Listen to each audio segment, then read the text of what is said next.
Hello. Okay, so carpe diem. We've all heard it, yes? Everyone heard carpe diem. Seize the day, seize the moment. Take advantage of the present situation, whatever situation you find yourself in. And yes, but the meaning that the poet gave it went beyond that. The meaning was a little bit deeper than that.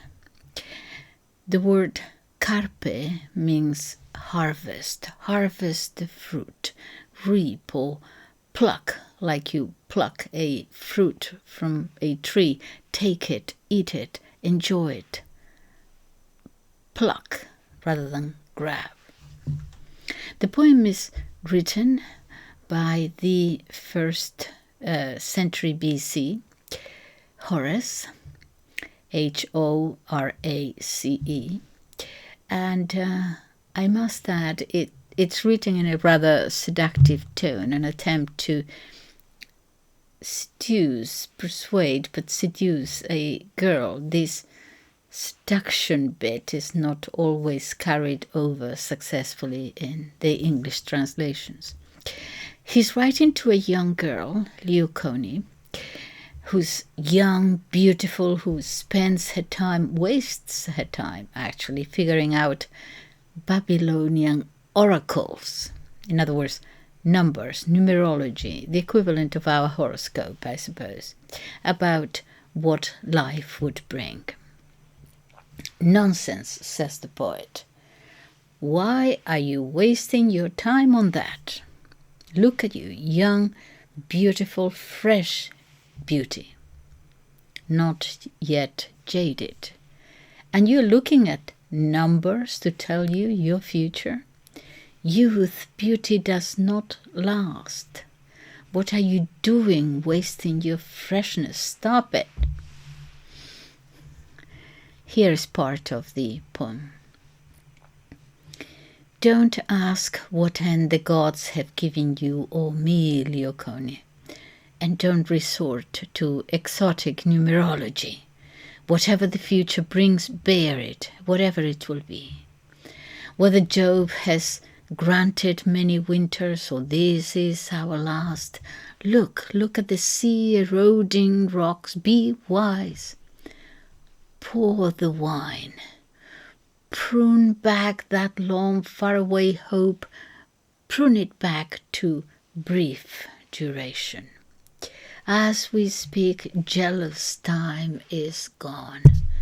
Pluck the day, rely the least you can on the day to come. So pour the wine now. Stop waiting to live. Live now. While we are talking, time is passing us by. Enjoy today. Leave the beyond behind. Of course, this is nothing new. We see it everywhere. We find it in popular wisdom. In a pub, in a bar, drink, life is brief, something like that. Or even in popular wisdom, a bird in the hand is worth two in the bush. Something similar. Another poet, Catullus, had said it earlier. Let's live and love, because the sun sure goes round and round and round, but we, when our light goes out, darkness forever. This is before Christianity. This is the 1st century BC, as I said.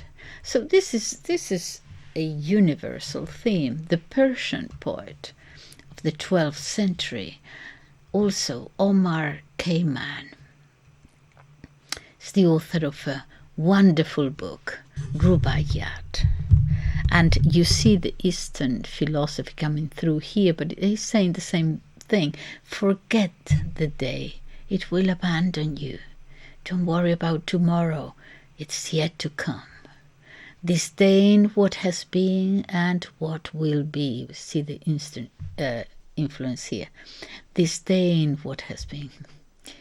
Live your moment and do not throw your life to the winds. And as well, drink the wine. I don't know whether he uses wine as a metaphor, but obviously as a metaphor, but I don't know whether he had in his mind wine actually as the example. He says, drink the wine. Wine is eternal life, a filter that brings youth back to us. With wine and happy friends, the season of roses returns. Enjoy the fleeting moment. That is what life is. Listen to me, young lad, he says. This rose here, that grass over there, fresh, lush. Tomorrow they'll both wither, etc. So, the poet Horace, 1st century BC. Before I get on to his work, a bit about his life, and I have to perhaps bore you a little bit for 1 or 2 minutes about the historical aspect of it. What is happening in Rome at that moment? Because it's wars. Very quickly, his name is Quintus Horace Flaccus. Quintus Horace Flaccus. They all have 3 names: the prenomen, the nomen, and the cognomen, which could be a nickname. The prenomen sometimes referred to geography, where they had been born or when. So, for example, here, Quintus Horace Flaccus, Quintus, his prenomen, nomen, means that he was born on the 5th month of the year, and the 5th month of the year at that time was July. Quintus, 5th. There were 10 months in the Roman calendar at the time, starting in March. Then January and February were added later. Then it was Quintus, and then it became July, changed to Julius Caesar.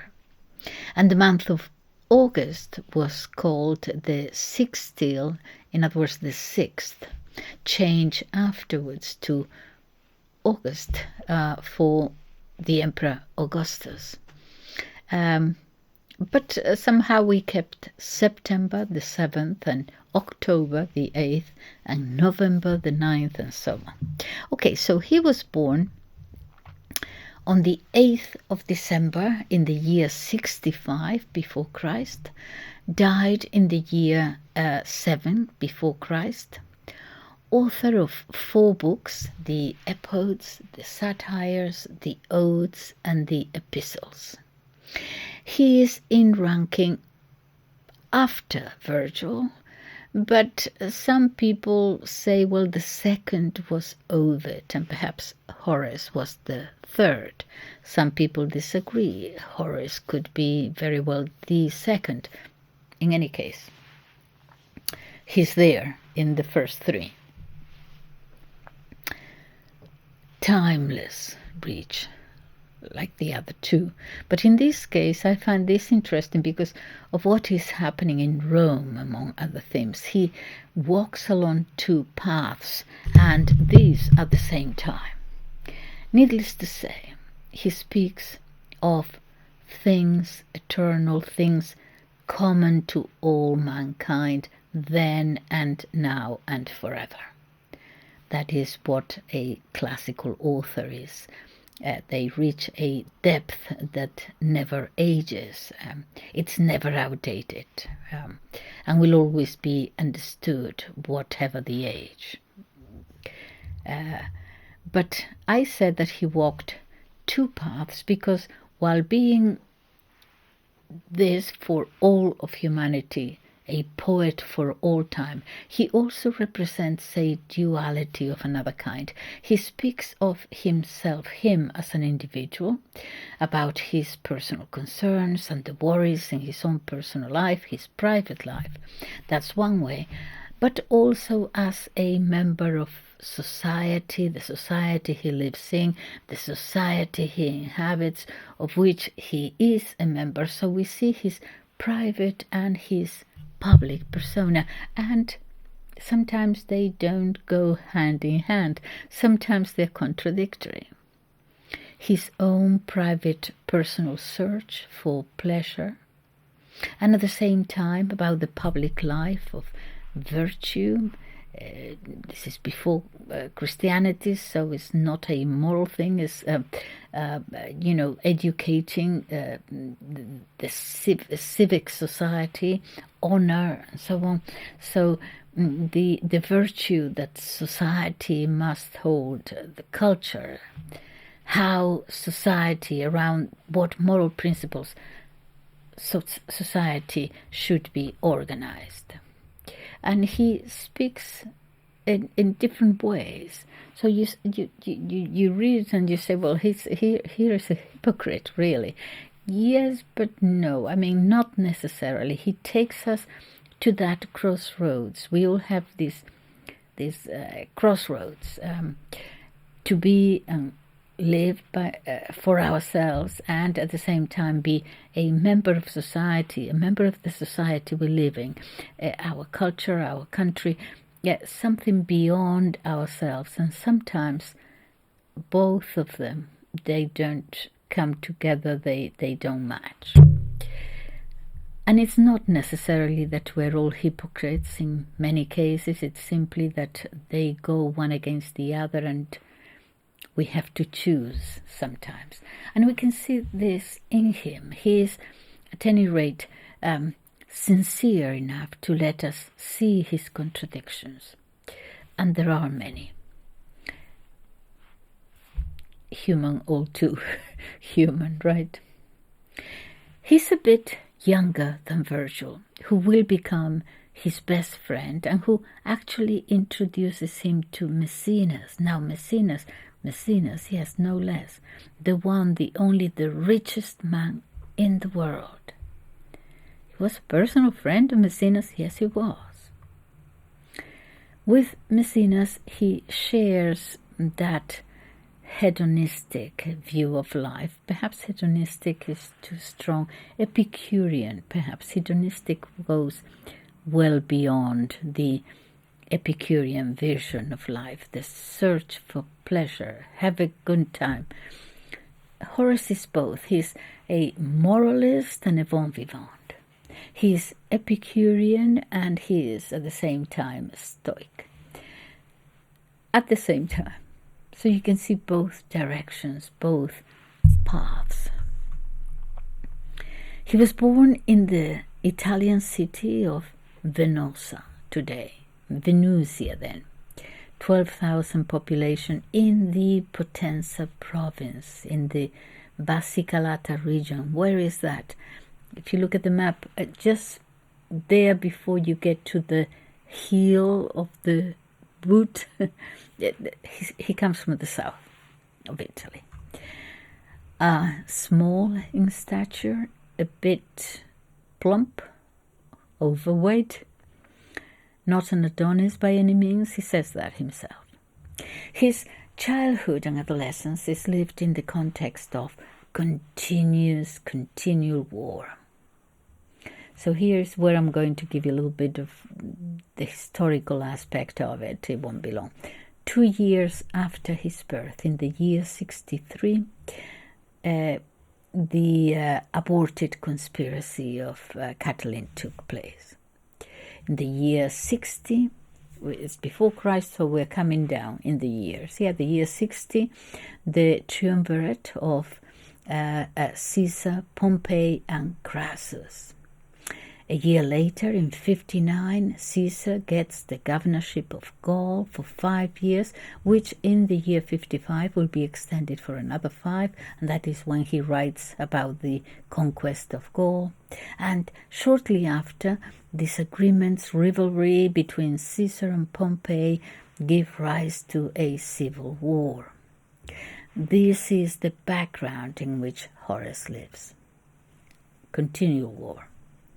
Culturally, it is crucial, it's a critical time in the history of Rome, of course, but also in the history of mankind, if you like, because it's the transition from a republic to an empire, important to Rome and to humanity, because in what St. Paul called the plenitude of time, the fullness of time, the moment in which Rome assumed Greek culture, spread it throughout the Mediterranean, both shores, in the eastern area, reaching as far as Judea, so that when Christ is born, we all know, it is a Roman territory, a territory of the Roman Empire, of Greek culture, Roman, and at that time they all spoke Greek, Roman law,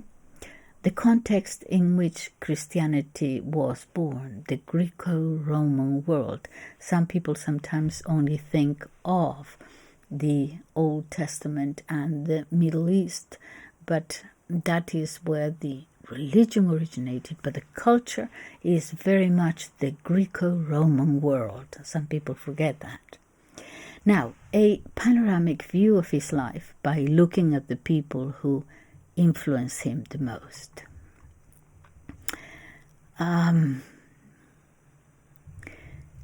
First of all, his father, his teacher, Orville, who was horrid. He calls him the man with the sticks. Then Brutus, the one who with Cassius murdered Caesar. Horace would join his political party, the Republicans. And then his friend Virgil, the poet, who will introduce him to that someone very important, Maecenas, the richest man on earth. Important when, it's going to change his life. That's, when you're trying to make it in the world and you are introduced to such a powerful man. Especially because you're actually the son of a liberto, a freedman. His father had been a former slave, and finally the last person to have a tremendous influence on his life, the Emperor Augustus himself. Now, they marked his life. Yes, how? All right. So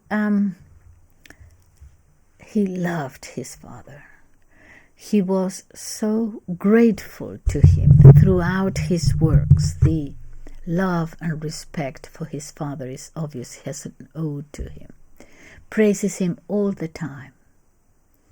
His father, a liberto freedman, former slave.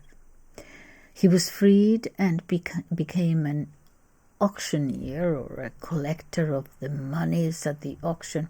He scraped and saved to give his son an education. Horace was very much aware of his father's sacrifice and self-denial, that what his education meant to him. And boy, it shows. Horace managed something, I think, that it is not easy for people of humble beginnings who make it to the very top to deal with, and that is sometimes when you get to the very top, especially in those days, but you could still say now, people sometimes feel ashamed of their beginnings. They when they get to the top, they try to hide it. You can also have those who are resentful when they gain power, and so now it's their time to exercise it and become authoritarians, as if the world owe them. So they're going to, now is their time. Horace, not ignorance. He always talks about his beginnings very matter-of-factly. He didn't have a chip on his shoulders at all.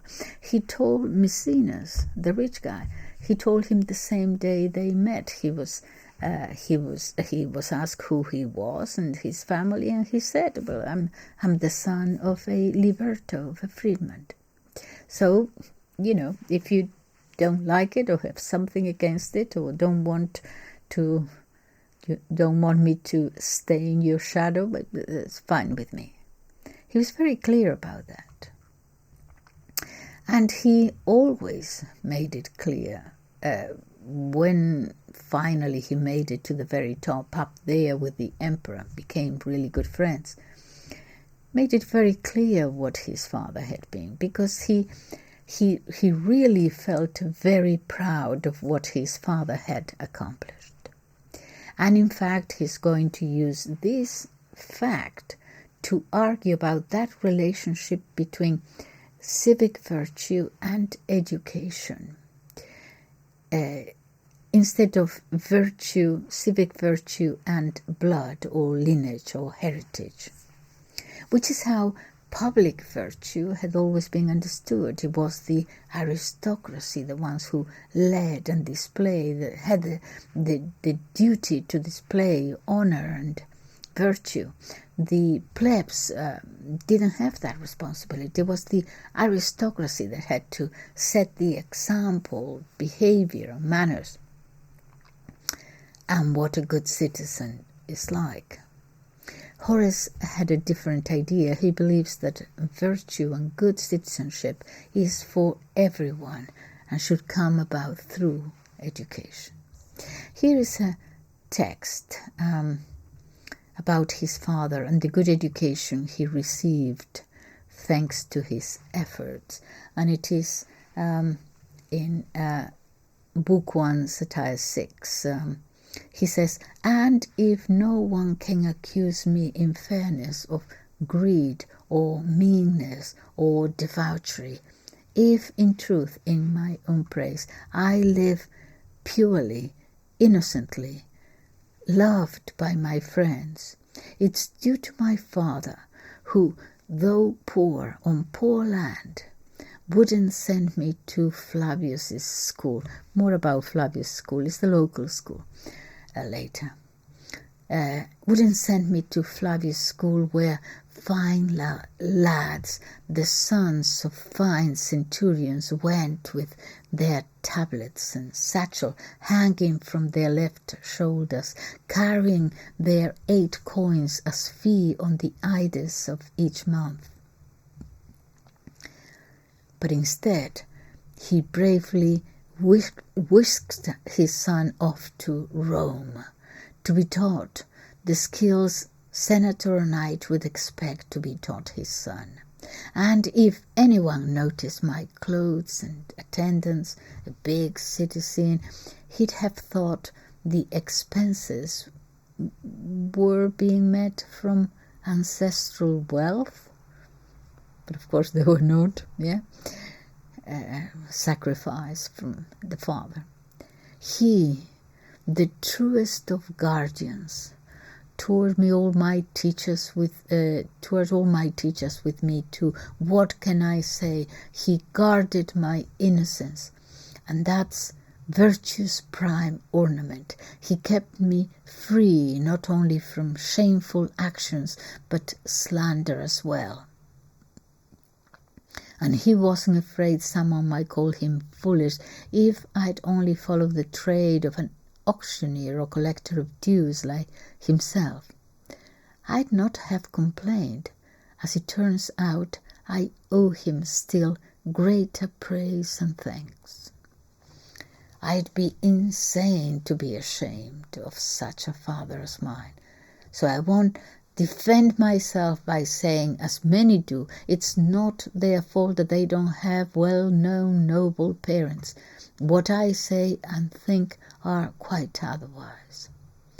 If at a certain point in our lives nature required us to relive the past and choose what parents we wished to suit our pride, then I'd still be content with mine. I'd not want parents blessed with rods and thrones, the crowd who think me mad, you sane perhaps, for not wishing to carry an unaccustomed burden. I'd be forced at once to acquire more possessions, welcome more visitors, take 1 or 2 companions so as not to travel or visit the countryside alone, keep more horses and grooms, take a wagon train. Anyway, no. He's quite happy being what he is. Right now I can wander about wherever I choose, alone. I can go to the market and ask the price of cabbage or flour, stroll around the circus where, where are the loitering fortune tellers. And then I go home and to a dish of oil cake, chickpeas and leeks. That is quite funny. I have a plate. I have a what does he said? I have a bowl and a ladle, a white slab, like a plate, and a chip bowl and a saucer. All companionware. No fine china here. And then I go to bed. No worry. Anyway, he goes on.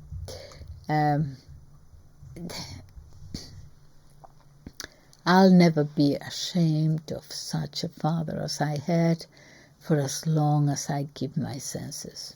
He doesn't speak much of his mother. We don't know why. It could be, we don't know.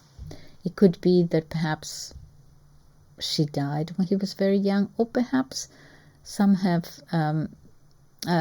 considered the possibility that he might have been born while his father was still slave and his mother slave, so she wouldn't have been there, wouldn't have had any custody, we would say today.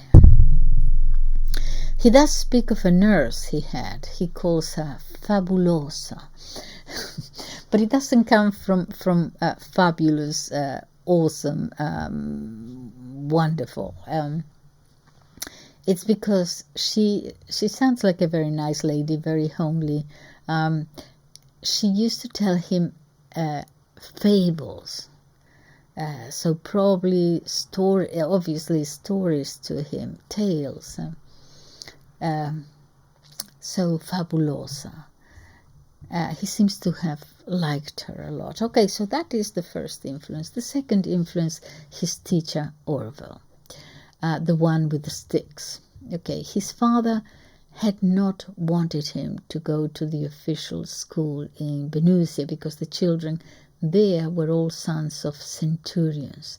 There was an encampment there, military, there from the old times, from the time that Rome had conquered that territory and was left there in the military was left there in case of uprisings or such. So there were the military was there, and the school was full of boastful children, boastful about their daddies, and obviously he was probably too young to understand, but perhaps his father didn't want him to go through that, being compared, their daddies compared, being bullied, really. So he was taken to Rome at great expense to his father, and there with Orwell he learned, they learned in those days grammar and rhetoric, the art of discourse, in secondary school as it were, to go into politics or the law. When he was 20, in the year 45, he went to Athens. That was the equivalent, I suppose, of going to university or further studies. And there you studied the real thing, philosophy and literature.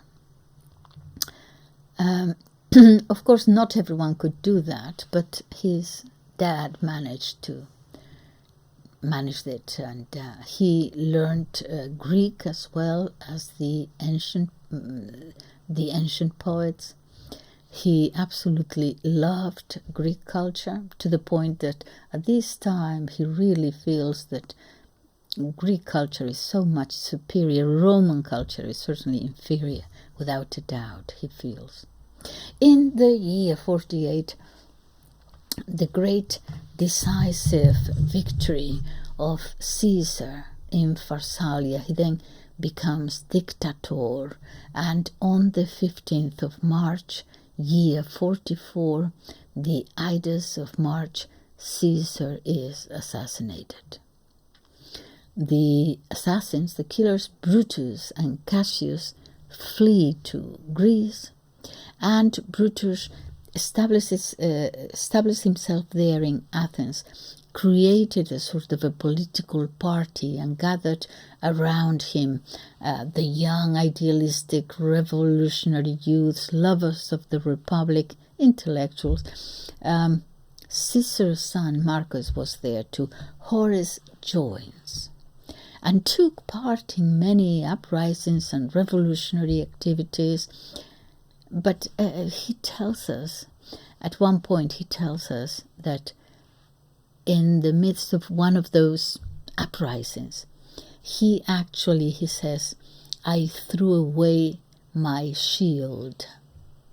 He deserted, he defected. He mentions this later, writing to a friend. He says, with you I suffered that defeat at Philippi, the hasty escape, when I dishonorably abandoned my shield.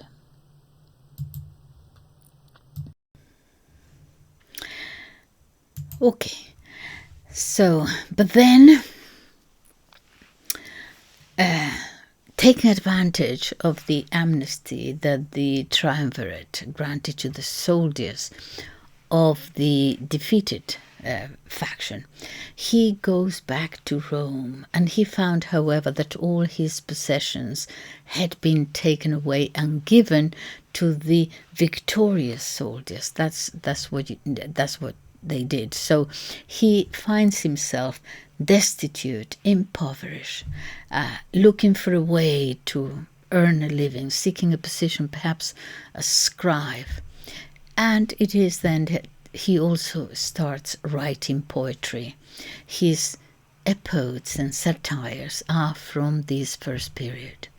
And in the year 41, he's 24 years old, and he meets the great Virgil, who introduces him to Gaius Maecenas, the richest man on earth. And his life is about to change now. He will become part of that circle of chosen ones. Not right away, though. He writes of how in their first meeting, when he is introduced to him, he's there trembling like a leaf, obviously. Nervous. He's asked who he is, and he tells, and nothing really much happens. He's let go and nothing happens, and he feels that, oh dear, a lost opportunity. Really, he doesn't seem to think. He thinks that the interview didn't go very well, hears nothing, and then suddenly 9 months later, Maecenas calls him and tells him that he is to be part of his circle. He likes his poetry, continue writing, and gives him a huge estate in the country. A huge estate in the country. So now, he's made it. He's got there. So he travels with him whenever he travels on diplomatic missions. Not just him and his circle of intellectuals. Maecenas took them all with him because he says otherwise he would get bored in his journeys, in his trips. And Horace is going to tell us about these trips, a lot of the trips that he made. Funny situations, a kitchen catches fire, Maecenas goes to play ball, and he and Virgil go and take a nap, all kinds of things. But you can see throughout this Epicurean lifestyle, is just have a good time, enjoy life, pleasures, but also a philosophy that holds friendship very highly. It's part of having and leading a good life and good friendships, good friends. Anyway, so now he has this state, and now he writes, he's more calm, a life of tranquility there. His writing changes. He is no longer, perhaps to do with age too, but he's no longer that revolutionary, satirical. He's enjoying tranquility of spirit, you might say. Okay. So he changes, and now he writes about morals and morality, and they become really good friends, him and Maecenas, actually. When Maecenas is about to die, he writes to Augustus, the emperor, and says, "I beg you to treat the poet Horace as if he were me myself." So very close. Horace, by the way, died only 2 months later. So, but going back now, and he's in this villa. He writes a beautiful poem for which he's famous everywhere. Beatus ille. Blessed is he who, a praise to country life, retired from urban noise. More about it in a second about this. But he says, he actually says, look, I always wish for a small plot of land in the country, a mountain, spring nearby with fresh crystalline water from the mountains, perhaps a small forest brush nearby. It didn't have to be much, but look at me now with this state. It didn't have to be that much. I didn't need this much. Cicero also said in one of his letters, 2 things make a person happy in life: small plot and a library. If you have both, you lack nothing. You can think, a small plot to satisfy the body and a library for the mind. That balance. Anyway, so now he goes to Rome for a bit, but more and more he wants to stay in the country. Every time he goes to Rome, he escapes back to the country. Yes, urban life to a certain extent, to stimulate, to see what is going on. But then when it comes to thinking and deliberating and writing, and he finds it has to be done in solitude in the country. You can't think in the city, you're always running about. So, and this is when we are going to see him asserting his freedom and his independence. This was so powerful and so important to him, probably because of his father too, because both Maecenas and the emperor himself want him around, want him in Rome, one to divert him and the other as a scribe, actually as a private secretary to the emperor. And he says no to both. Of course, he will have to have a good reason. I mean, you can't just say no, I'm not interested. Not enough. I mean, he has to decline, but he has to decline the offer being very diplomatic, obviously not risking annoying them or disappointing them. So Maecenas wants him to come to Rome. He declines, but he has to have a story. And here is the story that he tells him. Well, it's his reason, okay? I promise you I would be in the country for 5 days, but I lied to you and stayed the whole month of August, the whole month, the whole sextile. And if you want me to stay healthy and keep enjoying my good health, the license you give me, Maecenas, when I'm ill, please extend it also to when I'm fearing becoming ill. The license and the understanding you give me when I'm ill, please extend it when I might be, something like that. Okay, and then he goes into this, romantic, poetic, which I'm sure Messina's enjoyed. And he says, that is, when the first figs and the first heat wave give prominence to the organizers' funeral processions, all dressed in black, the sign of mourning, the undertakers. When all this is happening, when every father and mother turn pale, worried about their children, and social commitments and political matters bring about fevers in their wake, and there are so many openings of last wills and testaments. When all this is happening, your poet has to be by himself. He has to go down to the sea and take care of himself, and so recollect it, then he will give himself to reading and writing. But when the sapphires come, that's the spring, when the sapphires come and the first swallow, if you would allow it, Messinas, I shall return to visit you. Well, I'm sure he puts it in this way that probably Messina say, okay, all right, okay.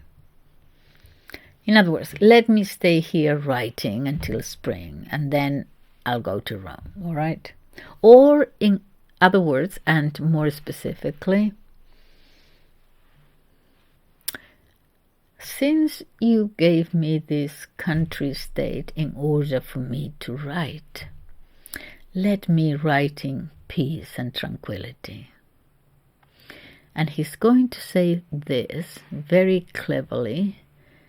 Actually, he even refers to a fable as an example of his situation, which I'm sure would make his patron smile and, okay, fine, stay there, and not get upset. And he refers his situation, he equates it with the fable, one of Aesop's fables, the fox and the weasel. The fox and the weasel. This has been said in many different ways, but this is one of them. There was once a fox who found some bread and meat left by shepherds in the hollow of a tree. The famished fox crept into the hiding place and ate all of the food. Full and satisfied, the fox tried to go out then. But it had fattened itself so much that he could not actually go through the same hole he had gone into.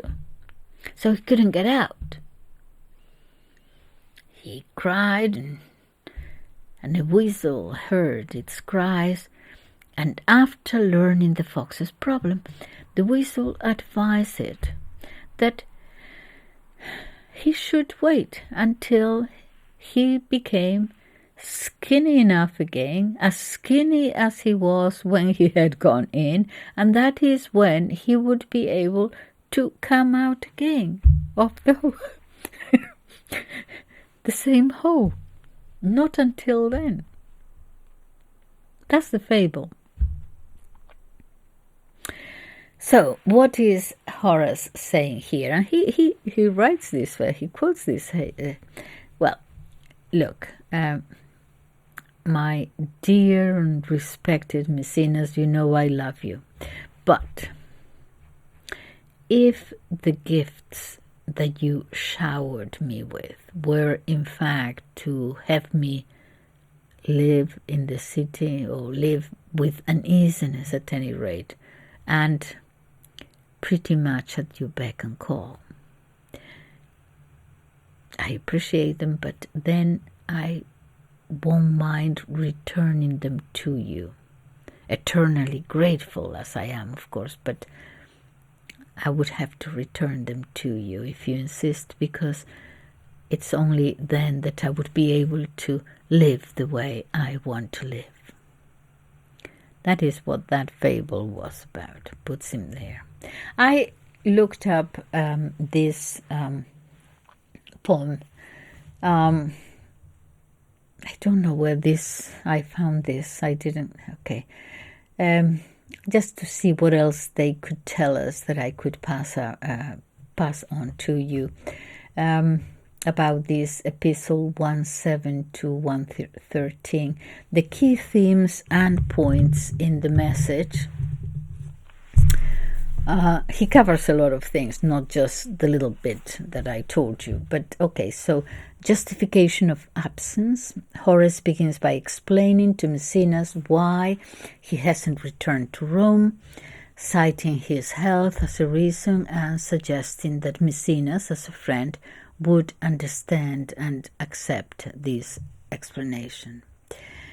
He also covers this, or you can see this contrast between city and country. The epistle highlights the stark contrast between the life Horace enjoys in the countryside and the life of ambition and excess that he observes in Rome. He covers also the self-sufficiency and contentment. He expresses his contentment with his simple life, finding joy in the natural world and the freedom it offers. He suggests that true happiness lies not in wealth or social status, but in finding peace and contentment within oneself. A critique of ambition and excess. Through subtle irony and humor, Horace critiques the relentless pursuit of wealth and social advancement that characterizes life in Rome, suggesting that such pursuits often lead to unhappiness and instability. He criticizes the madness of the pursuers of wealth, paints a vivid picture of the madness of those who are consumed by their ambitions, contrasting their erratic behavior with his own state of calm and self-awareness. The importance of self-knowledge. He implicitly emphasizes the importance of self-knowledge and self-acceptance, suggesting that true wisdom lies in understanding one's own nature and finding contentment in one's own circumstances. Friendship and understanding. Horace's tone is ultimately one of friendship and understanding, as he seeks to explain his choices to Maecenas and hopes for his continued friendship and support. In essence, the epistle is a reflection on the good life, contrasting the perceived virtues of a simple natural life with the perceived vices of ambition and excess in Roman society. It's a personal reflection. So by now, Octavian, later Augustus, a little bit of history back now, is now winning. His prestige is growing. Mark Antony is going down, diminishing. He had this bad idea, well, perhaps it was a good idea, a bad idea, whatever, but of getting involved with Cleopatra. And now Antony is living like an oriental sultan, and the Romans absolutely hated the title and the thing about a king. Saw Antony like a black beast, and Octavian benefited from that tremendously. So now he becomes the Roman leader. Mark Antony and Cleopatra will take their own lives. And so here we are now. Caesar had been assassinated, and now Octavian, his nephew, becomes the lord of the empire. And we hear all of this in the odes. And now we are going to see the signs of, with the Emperor Augustus, he feels very strongly about, apart from everything else, the necessity of moral renewal. Because apart from the politics and the economics and everything else, Octavian wanted to return to that Roman culture of old, to the origins, the traditions, the customs, because he saw the danger, the aggrandizement of Rome brought with it, the consequences of it, the empire. And now, with the Romans believing themselves to be the lords of the world, and he saw a danger here of expecting everyone else in the empire to pay for their delights and their well-being without changes or consequences to that, or accountability to that. And when that happens, decline is imminent. So he called on to more austerity of living, of morals, not to abandon religious traditions, the recovery of all the custom and traditions of their ancestors. And Virgil was to write monumental pieces about it. Horace would then follow. Augustus knew Horace through Maecenas, who introduced him to him. And he asked Maecenas to ask Horace subtly, very subtly, it was to be only a suggestion, to ask Horace if he would accept a position as his scribe or private secretary. And Horace said no. It had been but a suggestion, but Horace had the courage and the sincerity to refuse the monarch. Pray, he said, let me be what I am. Consider the situation. You have an emperor here and you have a freedman's son over here. And he said no. Augustus called him purissimum penem. What does that mean? Okay. The historian Suetonius, who wrote about his most famous book is the lives of the 12 Caesars. He wrote other things, the lives of illustrious men and poets, and quoting from him,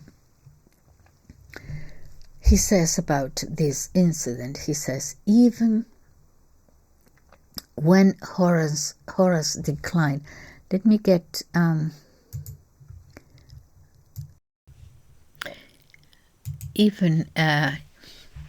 had to get some water. Even when Horace declined, Augustus showed no resentment at all and did not cease his efforts to gain his friendship. We have letters from which I append a few extracts by way of proof. Suetonius say, quote, a letter from the emperor to Horace, enjoy any privilege at my house, as if you were making your home there, for it will be quite right and proper for you to do so, inasmuch as that was the relation which I wished to have with you, if your health had permitted. And again, how mindful I am of you, our friend Septimius can also tell you, for it chanced that I spoke of you in his presence, even if you were so proud as to scorn my friendship. I do not therefore return your disdain.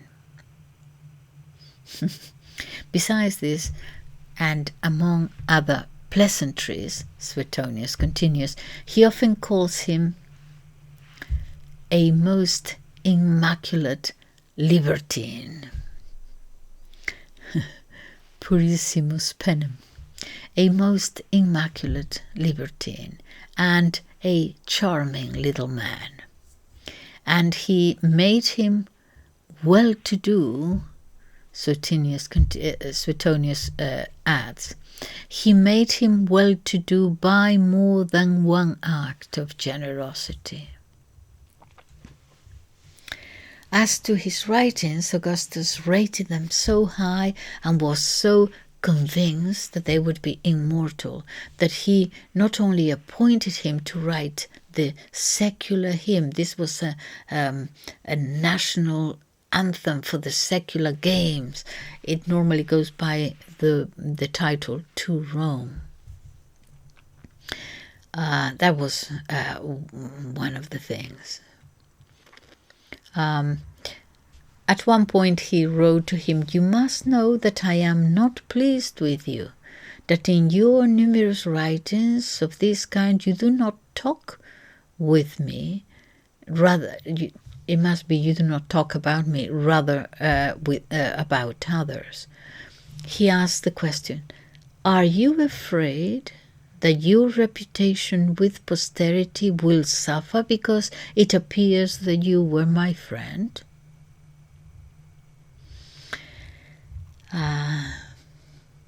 Okay, so now he's writing about moral issues. There are many critics who see him as a hypocrite a little bit, because he writes about all these moral issues in public life, but his life seemed to be, rather Epicurean. There is a poem which I have the translation in English, written in 1992 by a poet, Francisco Fortuny, he's Spaniard, and is very satirical. It's a very satirical poem against Horace. It was written in 1992, so recently. He's saying, it's very good for you to be so moral about it. I mean, going around preaching everywhere about being moral and so on, when you have the backing of the two most powerful people in the country. It's very easy to be very moral then and go around preaching. Anyways, it's very ironical. And when you have, they have your back, the most powerful two persons. So it's very easy for you. The title is, I wouldn't have minded being Horace. By the way, he's also going to address this issue that Horace called the mediocritas aurea. Mediocritas is not really mediocrity. Mediocrity, as we understand it today, is below the par. Yeah, but here he means precisely the mean, what Aristotle had called the mean, the median, the how else should I call it, the middle ground, the golden mean, the perfect middle ground. In other words, a balance on how to lead your life. Not to exceed in pretensions, but also not to lead an excessively humble life, always at all times. He actually speaks of living your life as if riding on horseback, knowing how to balance yourself between excesses. Yeah. But in any case, he's going to mention that, the mediocre virtue, I think he says something like that. But okay, so this is the poem criticizing him. Title, I wouldn't have minded being Horace. I wouldn't have minded being Horace had I been born near year zero's course. I wouldn't have minded being slow to chase great wealth or status, no. Or win the favor of Rome's elite while my hours slipped by, soft and sweet. I wouldn't have minded being Horace. Enjoying all those joys, of course. Enjoying all those joys, of course, a peaceful palace, comfort's touch, with Maecenas, who gave so much, shielding me with power's embrace, for hundreds of odes spent with grace, with love and leisure, gently paced. I wouldn't have minded, wouldn't have cared to speak in verse by thousands shared. Almighty God, heap of adverse, of mediocre virtue's curse. The perfect dream, criticizing him about his country, the perfect dream, the failed attempt. To be no one, bland and unkept, just one more soul in the crowd's great sea, immersed in mild obscurity. Oh, really, he's saying. Had I been born beneath his star? If fate had favored me that far? That blazed that day, O Lord above, the master of balance, of push and shove. Then I too might preach in beautiful terms of medium dreams in measured moans. If I were average, if I were, but I'm not, I swear.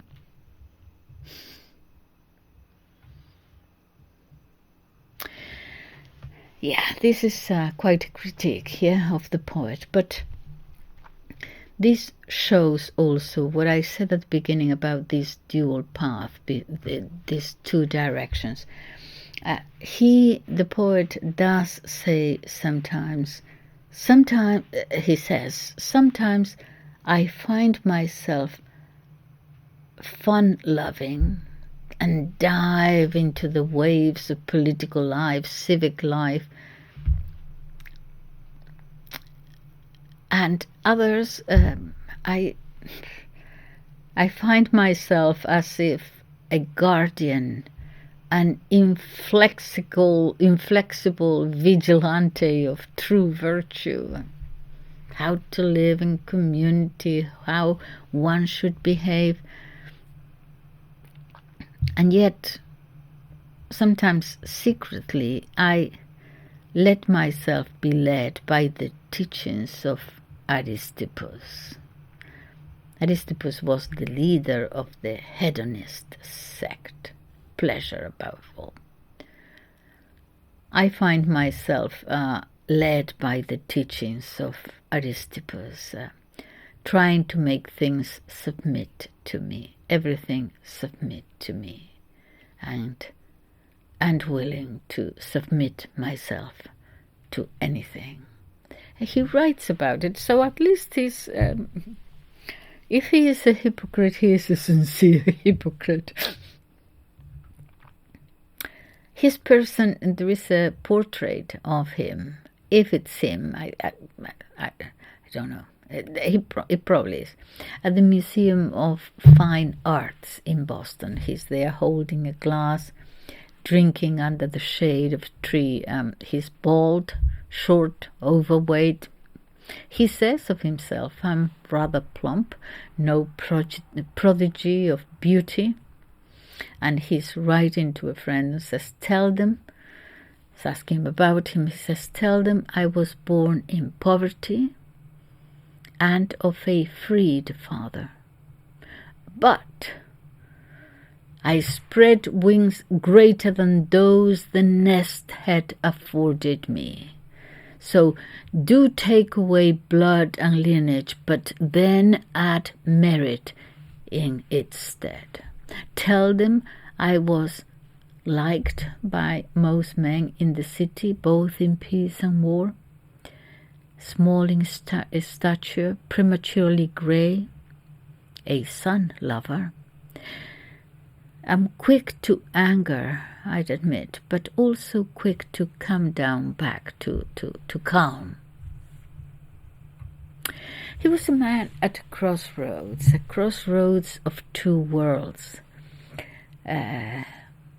like those many, wasn't the only one, all those in his time, but two worlds, the Roman Republic, a world collapsing, and the birth of the empire. At the crossroads also of pleasure and virtue,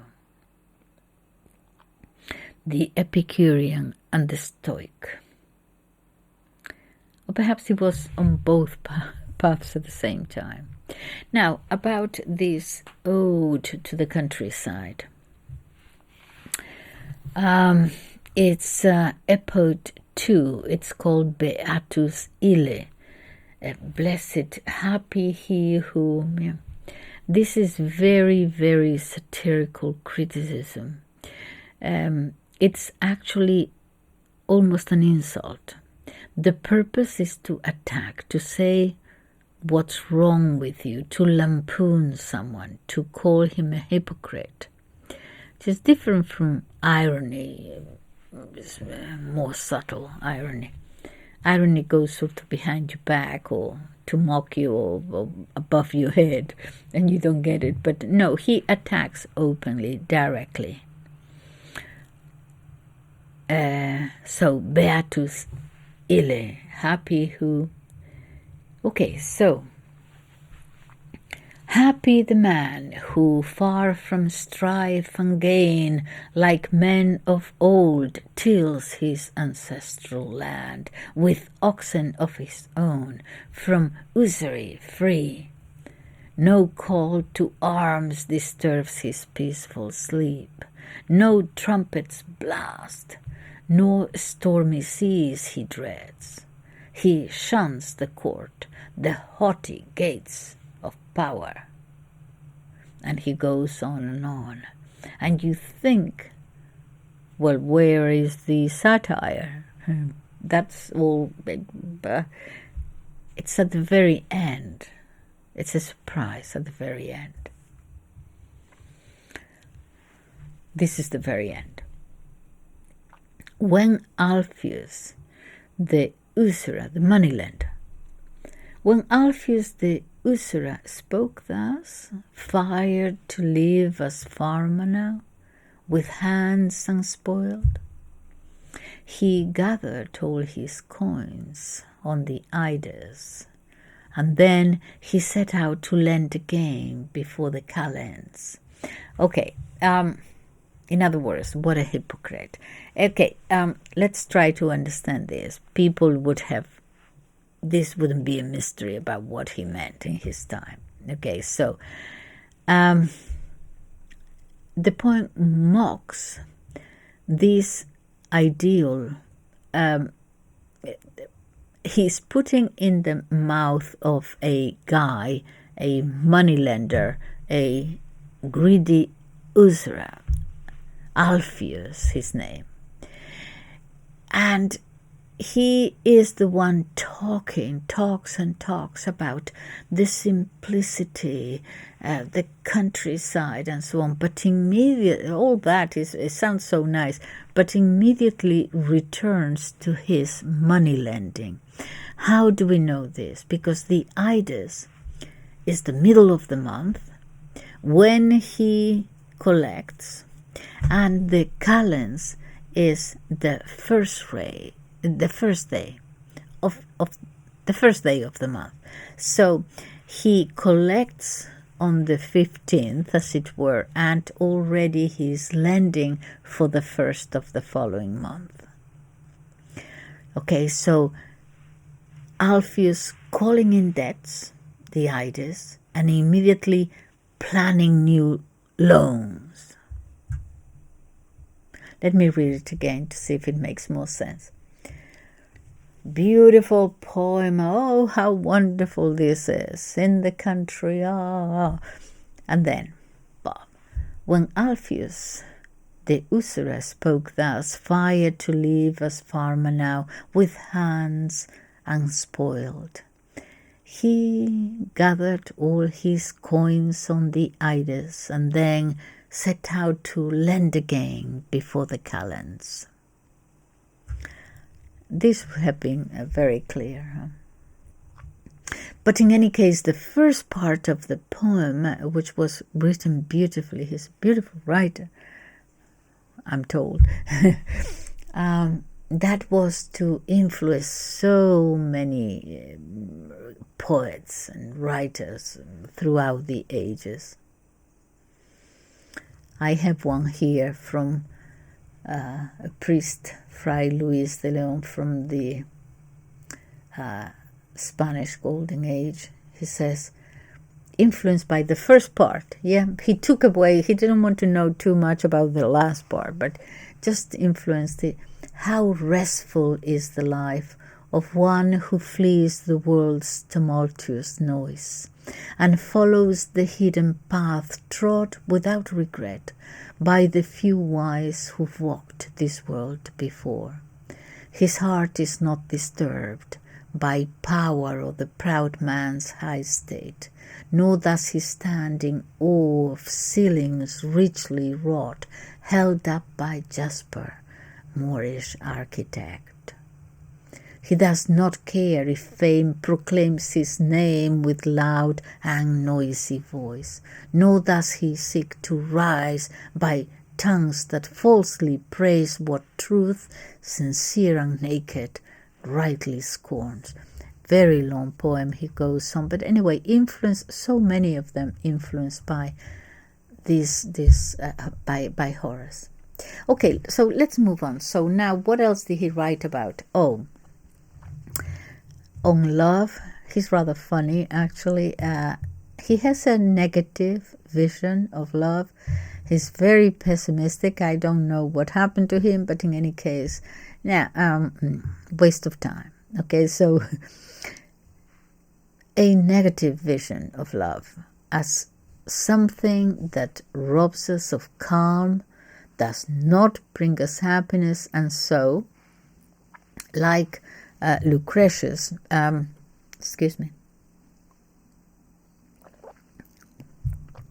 he's in favor of solving all these passions in the fastest possible way, let me say, okay, in the fastest way possible, anyway, in any way you like, okay, but to really stop these silly obsessions with this separatists or this one person Epicurean thinking here.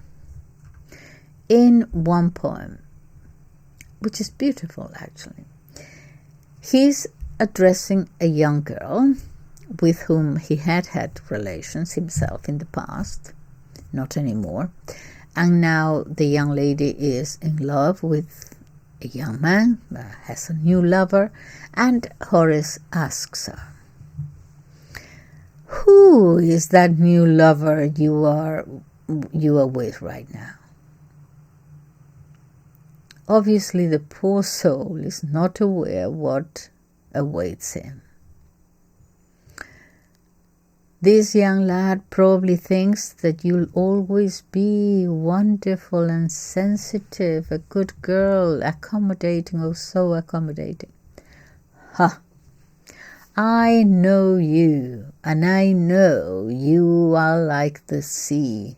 Appears to be calm, and suddenly a storm out of nowhere when you least expect it. Oh, that poor lad. So, yeah, been there, done that. I've suffered through storms. I suffered through a storm in your seas. And by Jove, like all shipwrecks in ancient times used to do, when they got free, when they were saved from a shipwreck, I too hung my clothes in the nearest temple in gratitude for having lived through it and survived it and being now safe. Thank you very much. That's what he's saying. In another poem, it's the loved ones are kind of funny. In another poem, he asks Lydia what on earth she's done to this poor lad that she's with now. He says there has been such a change in him. He looks weak, poorly, half emaciated. What is it that you're doing to him? Tell me, Lydia, one thing, and by all the gods, don't lie. Why are you in such haste to finish off poor old Sivaris here with the force of your love? Tell me why the stadium means nothing to him anymore, to this lad who once patiently endured all the dust and the heat of the tracks. Why does he no longer go riding with his barracks comrades? Can no longer break the ardor of those colts from Gaul? What on earth are you doing to him? I'm reminded of Groucho Marx. Oh, Lydia, that encyclopedia. Oh dear. Okay, serious again. Another thing that he writes a lot about, and that's serious, death. He's almost obsessed with it. Okay, starting from the fact that we are mortal, yes, okay. But he's giving us a lesson on how to comport ourselves in the sense of not being overly happy or terribly sad when we meet, favorable or adverse circumstances in life. Why so? Because one and the other situation will end. I know everybody says this, but he's concentrating on this. It will end.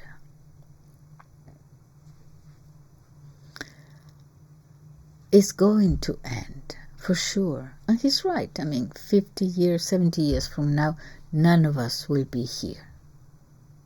There will be other people, not us. So, he's got it here in his head. He says, everything reduced to ashes, yes. He talks about, therefore, keeping this mental balance. He says, remember to keep your mind serene in difficult situations, as well as in favorable ones. Do remain calm. Stay far from overflowing joy or sadness. You are destined to die. Whether you have spent your life sadly or you've spent many festive day reclining in secluded meadows and rejoicing in the good taste of a good Falerno. Falerno is like Rioja, okay, wine, red one. So this is where we find at the beginning of the poem the famous mediocritas aurea, that middle path. Remember that mediocritas doesn't mean the same thing as mediocrity does now. So, as I said, it was similar to Aristotle, mean, the median, not the average, okay? The golden, the perfect middle ground. And he says to Licinius, all his works are addressed to someone, him being sort of acting as the advisor, the counselor. And he says, you will live more righteously, Licinius, if you don't always sail the high seas, and also if you don't spend your time close to the shore, too cautious for fear of a storm. He who chooses the golden mean, the mediocritas aurea, will not suffer because he's well protected from the sordidness of an old house, nor will he live in a palace that stirs envy.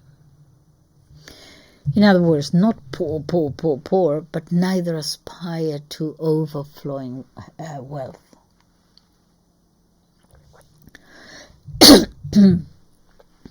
Do not sail the high seas, which have many dangers, obviously. But nor do we stay yourself always so close to the shore. You never go anywhere. Yeah. And he will write odes to Rome, to the emperor, born of benign gods, optimal guardian of the nation of Romulus. You have been absent too long, after having promised the swift return to the sacred advice of the senators. Slight genuflection here to the Senate. Return, O good leader, light of the patria. Okay, he had to do this for a living.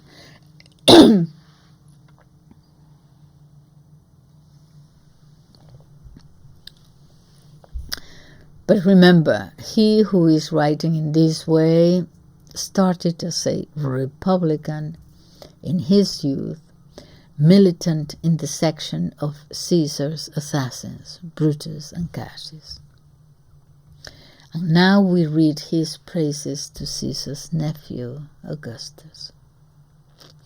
Anyway, to end, just mention a poem that, according to Alfred Hosman, the 19th century, a great English poet himself, professor at Cambridge, translator, a classical philologist, okay?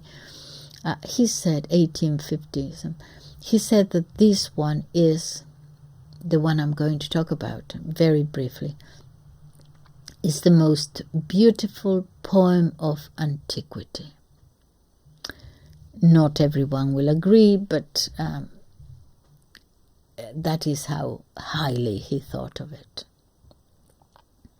It's about everything, spring, death, life, just about everything. Expresses his unease, his pessimism, saying things that sometimes are very harsh, very difficult to hear, perhaps too realistic. Immortalia nesperes. Do not expect, wait, hope for immortality. And do not hope for immortality. is said by someone who is continuously hoping for it. The usual thing. We all are. But he's hoping he'll get it somehow. This is the pagan world, remember. Christ had not yet been born. Okay, so the snow is gone, the grass returns to the plains and to the trees their leaves, the earth is changing clothes, the rivers rise dry in the banks. Okay, it starts with the season. Okay, this is his technique. Oh, excuse me, goodness.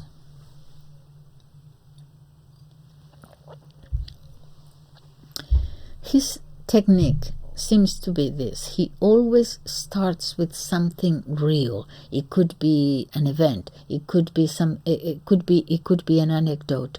It could be a season, as in this case.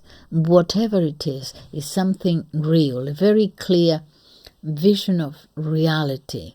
Okay, and then starts there and then delves down deep, interiorly, spiritually almost. He goes deep down and he mucks around with things there. Gets to the moral or the spiritual, starting by looking at a microphone, okay, anything. Looking at the reality of the thing, doesn't start with a theory, a thought, and apply it to the thing. Looks at the thing and from there goes down and develops the moral teaching of it. So nature is cyclical, seasons return, the moon also goes through different phases, but man, no. When we die, spring is no more, only winter, forever and ever and ever. And then his famous sentence, pulvis et umbra sumus. We are dust and shadows. Reminds you of Ash Wednesday. Remember you will die. Remember you have to die. Okay. But this is the painful thing. At the same time, he is wishing so hard. He is glimpsing that perhaps his work might endure. Thanks to his work, he might, just might, cross those borders of death and be immortal. He says, I have raised the monument more lasting than bronze, higher than the majestic pyramids. Neither the voracious rain nor the unbridled north wind can destroy. And in the innumerable succession of years and passing generations, I will not die. Not completely, at least. Not entirely, not wholly dead. Okay, contradictions, yes. He's a human being. He chooses this way, he does the other, and so on. But, all right. But to look at death as a reality grieves him. Cannot quite accept it. And feels the desire, the wish, that arrow in life beyond death hopes. And since I quoted a Spanish poet there being terribly sarcastic and criticizing his work, or his attitude in any case, let me read to you a very short one, actually respectful one of his work. The poet is Alberto Castaño. It's a sonnet imitating prayer. He was born in 1951, so he's okay. So this is imitating an imitation of Horace's Ode 330, which famously begins, "Non omnis moriar," I shall not wholly die. That's the title. Non omnis moriar. I shall not completely, I shall not wholly die. And this poem is imitating him, wanting to say the same thing. Reflects also the hope for lasting legacy.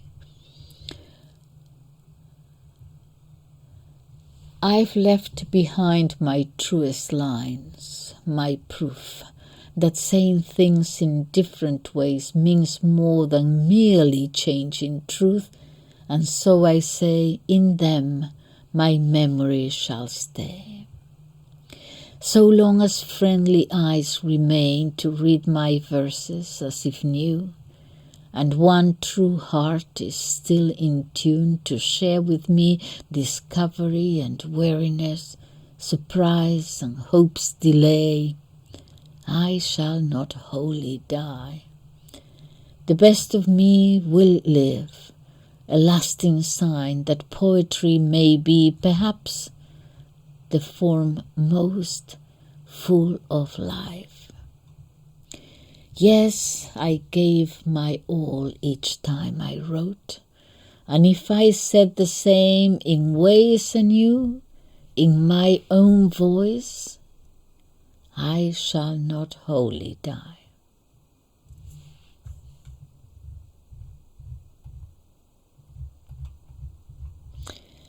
And I think I'll leave it here.